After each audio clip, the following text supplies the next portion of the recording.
वैसे तो मैंने सिर्फ एक बाइट देनी थी, लेकिन इन्होंने कुछ उसको दूसरा रूप दे दिया। आज के इस प्रेस वार्ता में मेरे साथ उपस्थित हमारे अभी जिन्होंने शपथ ली और हमारे प्रदेश के अध्यक्ष सम्माननीय सम्राट चौधरी जी, हमारे प्रभारी विनोद तावड़े जी, श्री प्रेम जी, मंगल पांडे जी और यहाँ उपस्थित हमारे मीडिया के सभी वरिष्ठ सज्जन वृंद। अभी अभी हम सब लोग नीतीश कुमार जी के नेतृत्व में बिहार में नवगठित सरकार एनडीए की सरकार के शपथ ग्रहण कार्यक्रम से निवृत्त होकर यहाँ आपसे रुखसत हुए हैं। सबसे पहली बात तो यह है कि नीतीश जी एनडीए में वापस आए हैं। ये हम सब के लिए बहुत ही हर्ष का विषय है और हम यह भी मानते हैं कि ये जो हमें बिहार ने मैंडेट दिया था, वह मैंडेट एनडीए को दिया था और जेडीयू का भी और नीतीश जी का भी नेचुरल अलायंस वो एनडीए ही है। इसलिए ये हम सब के लिए हर्ष का विषय है कि उनका वापस आना ये बिहार के लिए और एनडीए के माध्यम से बिहार के विकास के लिए ये एक सुखद समाचार भी है और हम सब के लिए हर्ष का विषय है। यह भी ऑन रिकॉर्ड है कि जब जब एनडीए की सरकार आई है तब बिहार में स्टेबिलिटी और विकास की गति ने नई छलांग लगाई है। अगर हम देखें तो चाहे इंफ्रास्ट्रक्चर हो, चाहे एजुकेशन का सेक्टर हो, चाहे हेल्थ का सेक्टर हो या लॉ एंड ऑर्डर सिचुएशन हो, सभी मामलों में जब जब एनडीए ने लीड किया है और एनडीए की सरकार आई है तो बिहार हमेशा विकास की गति को एक अपने आप में गति मिली है और इसमें भी कोई दो राय नहीं है कि वर्तमान परिस्थिति में लॉ एंड ऑर्डर एक तरीके से चरमरा रहा था।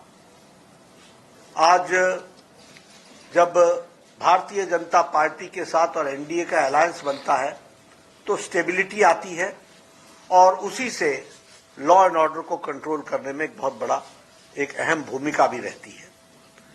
प्रधानमंत्री मोदी जी के नेतृत्व में अब ये डबल इंजन की सरकार में उन्होंने जो निश्चय लिया है उसके बहुत ही अच्छे प्रमाण और अच्छे प्रभाव बिहार के दृष्टि से होगा, ऐसा हमारा विश्वास है। साथ ही साथ प्रधानमंत्री मोदी जी के नेतृत्व में आने वाले समय में बिहार लोकसभा में स्वीप करेगा और एनडीए स्वीप करेगा और विधानसभा के चुनाव में भी एनडीए की सरकार बनना निश्चित रहेगा, ये हम महसूस करते हैं। जहां तक इंडिया अलायंस का सवाल है, हम पहले भी मानते थे कि यह अनहोली अलायंस, यह अनसाइंटिफिक अलायंस, ये अलायंस चलने वाला नहीं है और ये जो पहले भारत जोड़ो यात्रा थी जो अपने आप में एक तरीके से बेनतीजे समाप्त हुई और ये जो अभी इनकी अन्याय यात्रा और भारत तोड़ो यात्रा है और ये जो इंडिया अलायंस है, ये कंसेप्चुअली फेल कर चुका है। बंगाल में इसको ममता जी ने अच्छा पलीता लगाया, पंजाब में जो हो रहा है वो हम सब देख रहे हैं और बिहार में जो हुआ है वो स्पष्ट रूप से बताता है कि इंडिया अलायंस, जो ये अलायंस था, वो कॉन्सेप्ट वाइज भी और धरती पर उतरने से पहले ही यह बिफर गया है और बिखर गया है।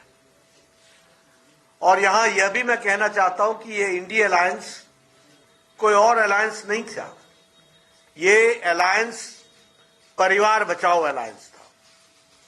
ये अलायंस प्रॉपर्टी बचाओ अलायंस है। ये अलायंस जिन लोगों ने भ्रष्टाचार किया है उनका जमावड़ा है, और ये अलायंस तुष्टीकरण को बढ़ावा देने वाला अलायंस है। और आज भारत की जनता प्रधानमंत्री मोदी जी के नेतृत्व में ज्ञान की ओर आगे बढ़ रही है।